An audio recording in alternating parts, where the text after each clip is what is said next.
Hello, welcome back to this week's edition of Mocs News. This week, as promised, we take a deep look into the growing tension between Iran and the U.S. Also, UTC honors faculty members at this year's Blue Ribbon Awards.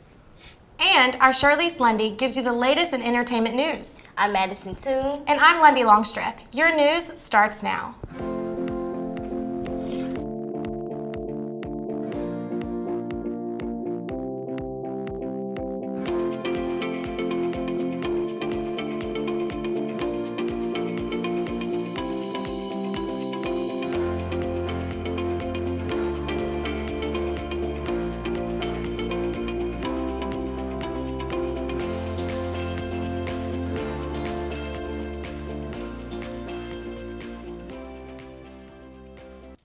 The tension between Iran and the U.S. continues to escalate as more reports reveal the ongoing strife between the two countries.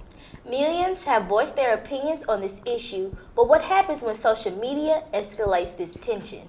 Our Jemiah Beatty has the story. Thanks, anchors. The growing tension between the U.S. and Iran continues to escalate as both sides prepare for what could lead to the next global war. After the death of military commander Qasem Soleimani, millions take to social media to share their concerns, fearing this is the start of World War III. The growing friction between Iran and the U.S. has many Americans in fear of the possible outcome they may face if the U.S. were to enter into another war. With Trump's looming impeachment and the presidential elections right around the corner, many fear what may come next as things between the U.S. and Iran continue to rise. After the U.S. announced the death of Iranian commander Soleimani's death, millions of Iranians immediately detailed their plans to retaliate against American forces. The first to respond to the attack, Mohammad Javad Zarif, who is the Foreign Affairs Minister of Iran, shared a Twitter post after the U.S. attack, detailing what he believes to be a huge mistake from American forces. The U.S. act of international terrorism targeting and assassinating General Soleimani, the most effective force fighting ISIS, al-Nusra, al-Qaeda, is extremely dangerous and a foolish escalation. The U.S. bears responsibility for all consequences of its rogue adventurism. Soon after, the president responded, taking a very strong stance against Iran, responding with more threats at its leaders. In a series of Twitter posts, the president took to Twitter to send a very clear message. Iran will be held fully responsible for lives lost or damage incurred. At any of our facilities, they will pay a very big price. This is not a warning, it is a threat. Well, I had the chance to sit down with Dr. Nagwan Zahari, who is a social media professor here at UTC. Dr. Zahari shares why social media poses a great threat to Americans as disputing the tension between the U.S. and Iran. So if you think about the image of Iranian now, you can think about negative stereotype based on the information that you get or information posted on social media. So you don't know exactly the truth. So the main damage is the human being connection that you can create with other people all over the world. As news absorbers, it is very important for us all to stay informed, but we need to be aware of the various outlets we get our information from. Our government is currently still working to come to some resolve with Iran. I'm Jemiah Beatty with Mocs News. Back to you all. Earlier this week, UTC sent out an email to students warning them of a possible scamming via email. A person who claimed to be a counselor for a local disability service sent out emails to students offering part-time jobs and internships. They also asked for personal information along with promises of a long-term employment that is based off of your performance. UTC officials are asking students to make sure they know what is an official UTC email and what is not. They are asking that UTC students make sure that if it is coming from the school email, it ends in .edu. Other tips were included in the email, like if you are not familiar with the email, either ask to be removed from their mailing list or do not respond at all. Do not believe any promises of money that can be earned easily, and do not pay upfront for something. UTC officials want students to know that it is possible that scam emails can be sent to you, but you should always take the proper precautions to make sure that it is trustworthy. If you are receiving any emails of scamming, you can call the university's IT department at 423-425-400. This past Wednesday, a professor came to campus to present a part of her new book about Japan's colonial subjects during World War II. Dr. Kristen Ziemick gave a lecture that reminded students of the horrific crimes against humanity. The lecture focused on two indigenous groups that Japan suppressed, the Ainu and the Okinawas. The Japanese Empire forced members of each tribe to fight in the Battle of Okinawa. Despite all of the horrific crimes that Japan put the two tribes through, the members of the two tribes still do not have the same rights as the Japanese. And one of the things that I like my students to kind of think about when we're talking about Japanese imperialism is how did the Japanese get there? What were the historical events that made the Japanese believe bombing Pearl Harbor was the best solution to ensure Japanese empire's vitality? Kirsten believes this subject would help students understand Japan's actions during the war. If you are a communication major and you want to do your internship for credit this summer or fall, there will be an interest meeting held next Tuesday at 3:30 p.m. and Thursday at noon in the library, room 435, next week. If those times do not work for you, there will be a meeting on Monday, January 27th and Friday, February 7th. For more information, you can visit utc.edu/communication.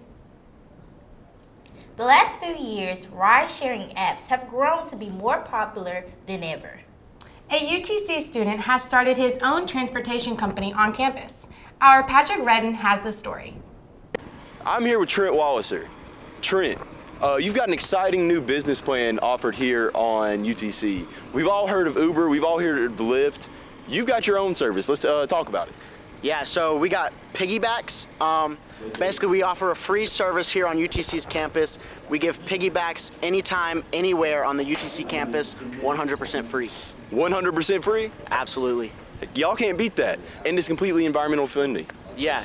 So there's no fuel going into the environment, so it's a healthy environment choice. Also, again, like, it's just supporting a small local business, you know, and it's fun, it's jokes. Y'all survive off tips, am I correct? Yes, sir. So you can Venmo any of our piggyback givers, however much you want to tip them for their service. Sweet. And look, I can fully attest to the quality of this service. We've actually done this whole interview on Piggyback. Yes, we have. No slop, we don't drop. Woo! Now it's time for your weekly weather report. This week has been pretty nice. What do you think? Yes, it was honestly our best week yet. I just hope we will see the same next week. Well, let's check with our Jemiah Beatty. What can we expect in the forecast next week? Well, guys, I'm so sorry to inform you of this, but things will take a huge turn next week in temperatures as we'll start to see cooler weather around the low 50s and below. So be sure to have your cold necessities ready because next week will be a cold one.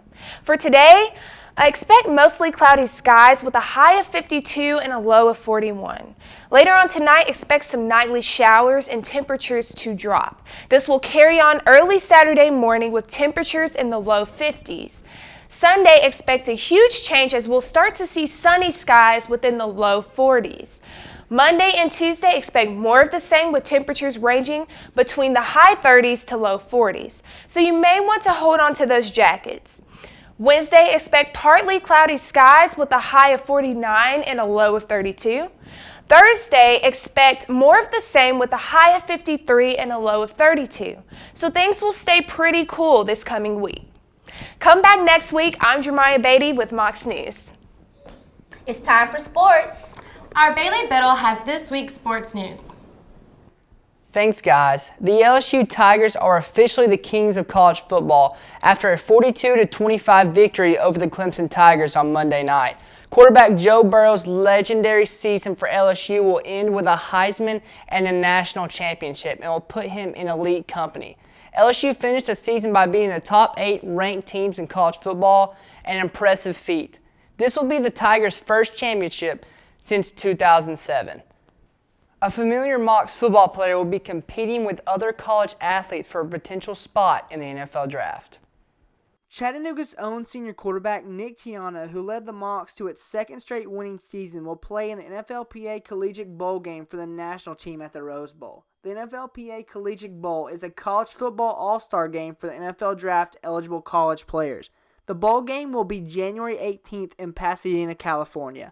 All highlights were brought to you by 360 Sports representation.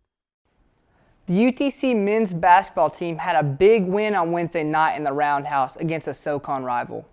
The Chattanooga Mocs men's basketball team played SoCon rival the Wofford Terriers. This was a huge game for the Mocs because only 2 games separate the top 7 teams in the SoCon standings. The Mocs started hot with a 10-0 run to start the ball game, and they did not slow down. The Mocs had a commanding 43-20 lead on the Terriers going into halftime and kept the foot on the gas in the second half.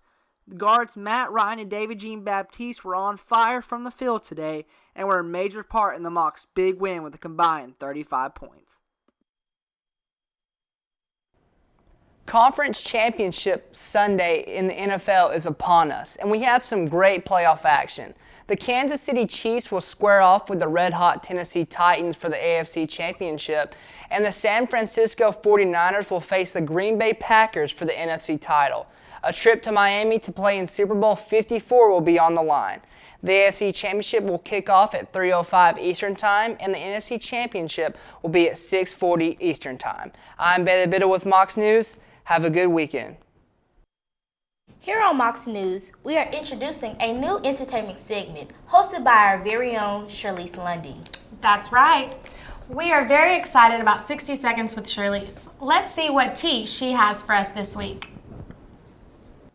Thanks, anchors. Hello, Mocs, and welcome to the very first segment of 60 Seconds with Shirley's, where I will give you some of the latest news and entertainment.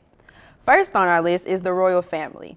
Earlier this month, it was announced that Prince Harry and Meghan Markle will be stepping down from their role as senior royals so that they can live independently. Not too long after that, Meghan Markle revealed that she has signed a voiceover deal with Disney.